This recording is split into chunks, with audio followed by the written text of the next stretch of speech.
thought the kids came out real strong, and nothing bigger than Brandy's 3 to start the game. Kind of picked up where she left off last time against them. I thought our defense was excellent. I thought we rotated well. And I think for the most part we clicked on all cylinders and we started mixing and matching and doing a lot of different things, and kind of got out of sync. But by that time the game, I think, was already secure, and they decided to turn up pressure on people with their starters. So great win for us. They had been playing extremely well. They hadn't lost since we had played them, about 6-7 games ago. I think 7 games ago.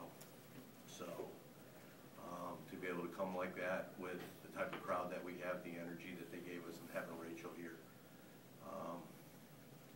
was really, one of the best ones we've had this year. We've talked before about particularly the guards getting a lot of the defensive attention going into games. When you can get a performance like that out of Brandy, what's it do for the team? Well, obviously it does an awful lot. It gives us another weapon. I think Kate had 7 out of her 9 in the first half, and the first bucket early in the second half. When our bigs can do that, it helps our guards be able to get more opportunities. And people want to take away certain things, we've got other people who can score. And I think what it really does is, it shows people we have a number of very talented kids and a lot of different weapons to choose, and they can pick their poison, which ones they want to do. And today they tried to do it with the forwards, which I thought was a good strategy, but these kids came through like the way they're capable of. Brandy, you tied career high with 19 points. How are you feeling out there, particularly after you made that opening 3-pointer? I guess it was a confidence booster. Coach said at the beginning of the game that we need to play with confidence, so I just went out there and didn't think about anything, just shot it, and it helped me a lot. Particularly, with the regular season winding down, to be able to put in a performance after you've had the grind of 15 MAC games, how confident are you feeling going into the rest of the season and in the MAC tournament?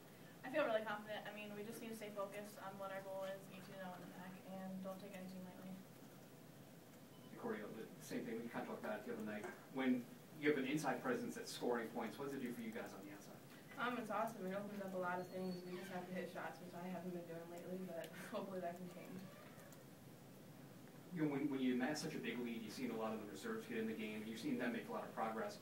What does it do for a team, confidence-wise, knowing that even when you starters are on the bench, the supporting cast is picking it up? It's great. I mean, our team is capable of a lot, and when they can come in and do things like that, that just shows us how good we are, and it gives them even more confidence to come in and fill the room. Brian, how big was it having Brandy, who replaced Fitz, have a great game on Fitz's night? I mean, it's really apropos. It's it's kind of like a passing the torch in a sense, but Brandy's a different type of player. She doesn't step out of her role. She's not a kid that we're going to once or twice every time down the floor, like we used to with Rachel. And I think she kind of epitomizes the new Maris Red Foxes in that it is a team, and we'll take whatever the defense gives us. And we were able to find Brandy a lot, and we said that on a day which is Rachel's day, that you also wanted to kind of show too that we have for 4 years Rachel's been great within a team concept, an outstanding individual within a great team concept, and you can see that team concept still is there. And we have a lot of weapons, and if they're playing the way they're capable of, we're a difficult team to play against. Brandy and Corielle, can you talk about the energy in the building at the beginning of the game and how much that fueled your guys' open run in the game?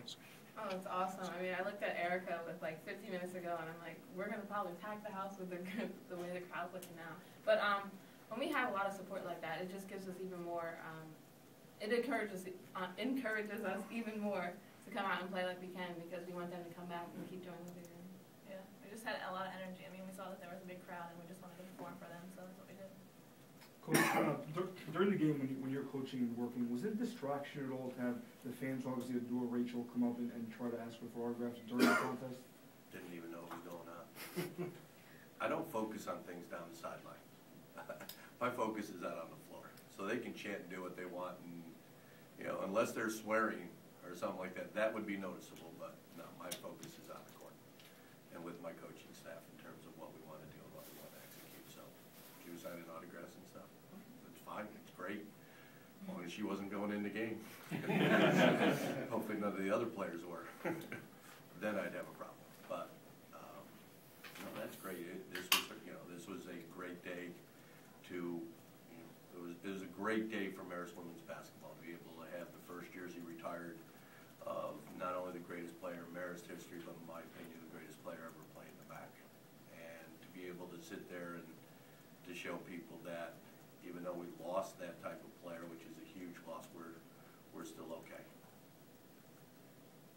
And for Brandy and Corielle, the next 3 games, so much has been made of your quest to finish 18-0. Do you guys pinpoint Fairfield as the toughest matchup of the 3 remaining? I say. I was going to say, we don't do that. They're all tough. You don't pinpoint and earmark because that's how you get beat. The next toughest matchup is St. Peter's at St. Peter's. So we'll worry about that then. Then we'll worry about Siena. And if it gets down to Fairfield on senior night, we'll go for that too.